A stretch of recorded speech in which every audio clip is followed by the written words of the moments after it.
This type of compensation plan is most often used when the industry you operate within prohibits direct sales, when salespeople work as part of small groups or teams and all contributions are equal, when your sales team is relatively small, or when your salespeople are expected to spend much of their time on other responsibilities other than selling.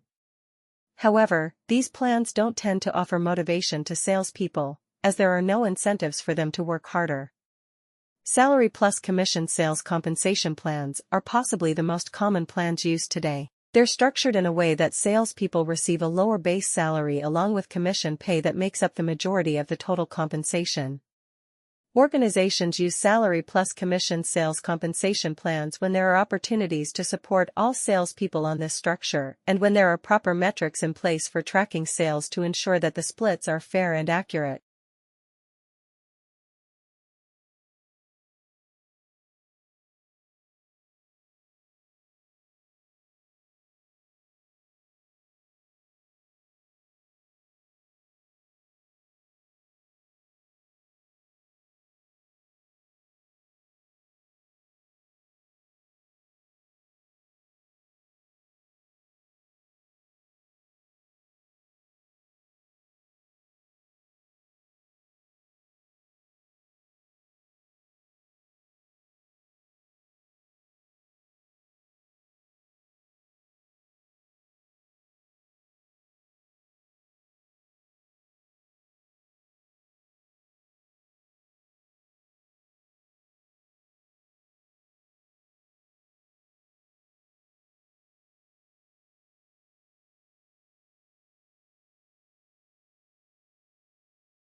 Okay. So this is the big benefit of a universal philosophy. It says it applies to everybody. Well, looks that doesn't, 205 or 206 countries in the world. And you've got something that applies to everybody. That's a bit strange, isn't it? No, says liberal theory. There are same value structures that apply to all of us. You couldn't have the United Nations without it. It couldn't tell you that the Universal Declaration of Human Rights without this idea of values that apply to all of us just because we are humans. Now, the idea is to test that as well. Why is sport universal? Why does everybody play football? It's because the values are specified at a very thin level at the top. There are these rules, and we all have to abide by just these rules. But there are lots of things about football that aren't rules specified. So Brazilian football is different from Italian football, from British football, from German football, from Spanish football.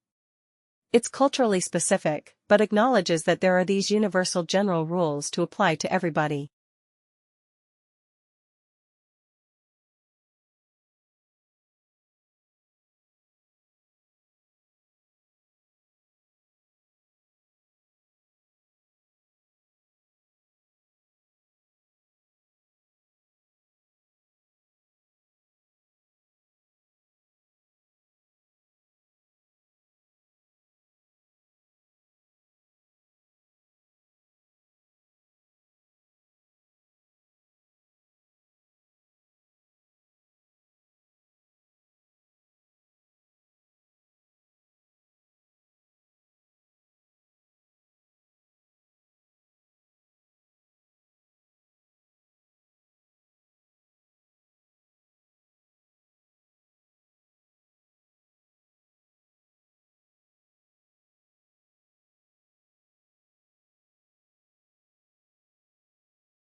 This type of compensation plan is most often used when the industry you operate within prohibits direct sales, when salespeople work as part of small groups or teams and all contributions are equal, when your sales team is relatively small, or when your salespeople are expected to spend much of their time on other responsibilities other than selling. However, these plans don't tend to offer motivation to salespeople, as there are no incentives for them to work harder. Salary plus commission sales compensation plans are possibly the most common plans used today. They're structured in a way that salespeople receive a lower base salary along with commission pay that makes up the majority of the total compensation. Organizations use salary plus commission sales compensation plans when there are opportunities to support all salespeople on this structure and when there are proper metrics in place for tracking sales to ensure that the splits are fair and accurate.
Today, I want to talk about an important aspect of education, which is the education expenditure of the UK, compared with other European countries. Based on a recent paper published in The Economist Journal, UK has only spent 1% of its total GDP on tertiary education, which was insufficient as compared with other European countries such as Finland and Denmark. For instance, the expenditure of Spain is close to the UK in some cases in 2007, and this survey conducted among 50 major cities around the country. However, Denmark and Finland spent much more than the other European countries. So, if we decide to compare the education expenditure of the UK with various developing countries, we will find mind-boggling figures in this regard compared to the other countries.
We can ask two fundamental questions about animal behavior they referred to as proximate and ultimate.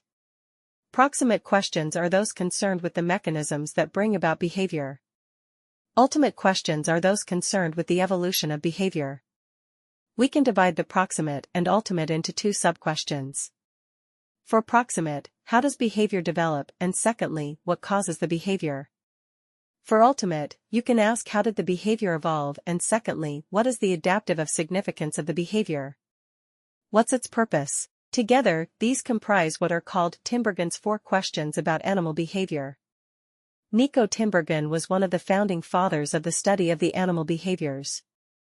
These questions represent different ways of studying animal behavior, and understanding the difference between those 4 questions are fundamental to understanding behavior and indeed the whole of biology. How do we study animal behavior? Well, that depends on the type of question we're hoping to answer.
Determinant: human behavior is affected by internal and external factors. At the end of lecture, the speaker mentioned that psychologists are interested in explaining human behavior. Determinant is influenced by two factors: the personal factors, which are internal, and the environmental factors, which are external. The personal factors include people's belief on certain things and their individual thinking about it, while the environmental factors include temperature, air pressure, and the others thinking about them. In conclusion, one's determinants are affected by both himself and the environment.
This is a chest X-ray that would be taken in your doctor's office, for example, or a radiologist's office.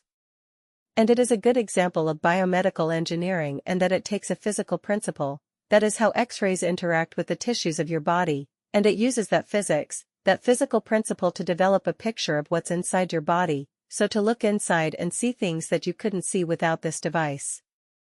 And you'll recognize some parts of the image. You can see the ribcage here. The bones, you can see the heart is the large bright object down here. If you have good eyesight from the distance, you can see the vessels leading out of the heart and into the lungs, and the lungs are darker spaces within the ribcage.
We usually see blogging as a two-way interaction, in which the blogger creates the content, and the readers interact or challenge the author.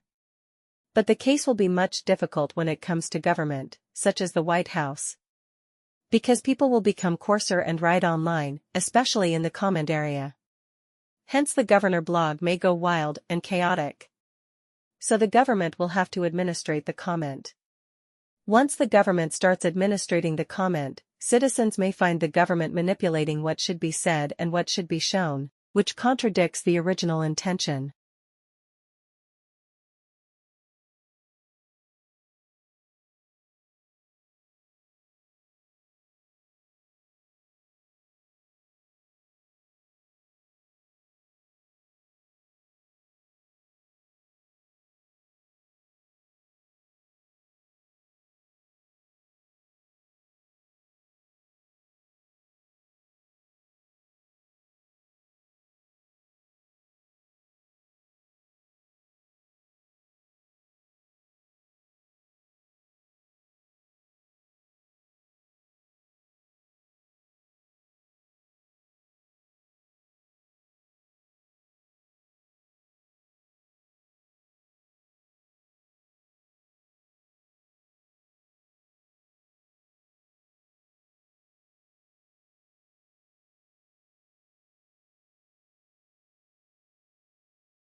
Actually, a woman in the class I'm teaching at Sydney at the moment, a career woman, expressed this very nicely. Although she was talking about something else, she was distinguishing expertise from authority. And certainly linguists, because of our training, we do have expertise in certain very narrow areas of language, but we don't have the authority over what to do with that knowledge or what to do with other knowledge that the community produces. I guess for me the bottom line is languages are lost because of the dominance of one people over another. That's not rocket science. It's not hard to work that out. But then what that means is if in working with language revival we continue to hold the authority, we actually haven't done anything towards undoing how languages are lost in the first place, so in a sense the languages are still lost if the authority is still lost.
I understand your professor has been discussing several eastern woodland Indian tribes in your study of Native American cultures. As you have probably learned, the eastern woodland Indians get their name from the forest-covered areas of the eastern United States where they lived. The earliest woodland cultures date back 9,000 years, but the group will focus on dates back only to about 700 AD. We now call these Native Americans the Mississippian culture, because they settled in the Mississippi River Valley. This civilization is known for its flat-topped monuments, called temple mounds.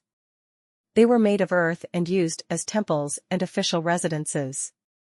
The temple mounds were located in the central square of the city, with the huts of the townspeople built in rows around the plaza. The Mississippian people were city dwellers. But some city residents earned their living as farmers, tending the fields of corn, beans, and squash that surrounded the city. The city's artisans made arrowheads, leather goods, pottery, and jewelry.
For centuries, boys were top of the class.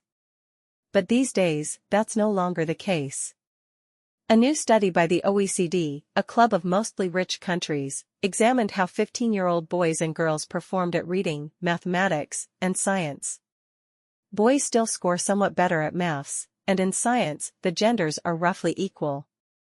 But when it comes to the students who really struggle, the difference is stark. Boys are 50% more likely than girls to fall short of basic standards in all three areas. Researchers suggest that doing homework set by teachers is linked to better performance in maths, reading, and science.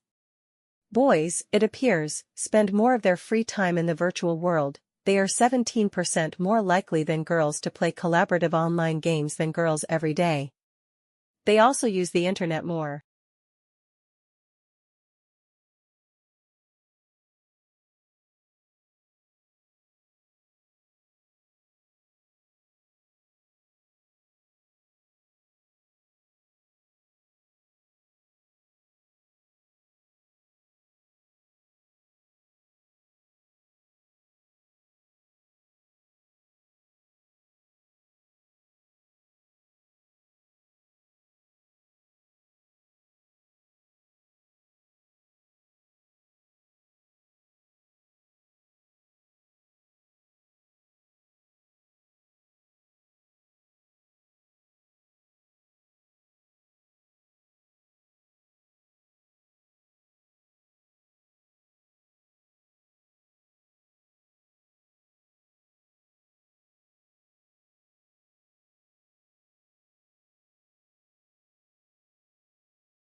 Third, peer pressure plays a role. A lot of boys decide early on that they are just too cool for school, which means they're more likely to be rowdy in class. Teachers mark them down for this. In anonymous tests, boys perform better. In fact, the gender gap in reading drops by a third when teachers don't know the gender of the pupil they are marking. So what can be done to close this gap? Getting boys to do more homework and cut down on screen time would help. But most of all, abandoning gender stereotypes would benefit all students. Boys in countries with the best schools read much better than girls. And girls in Shanghai excel in mathematics. They outperform boys from anywhere else in the world.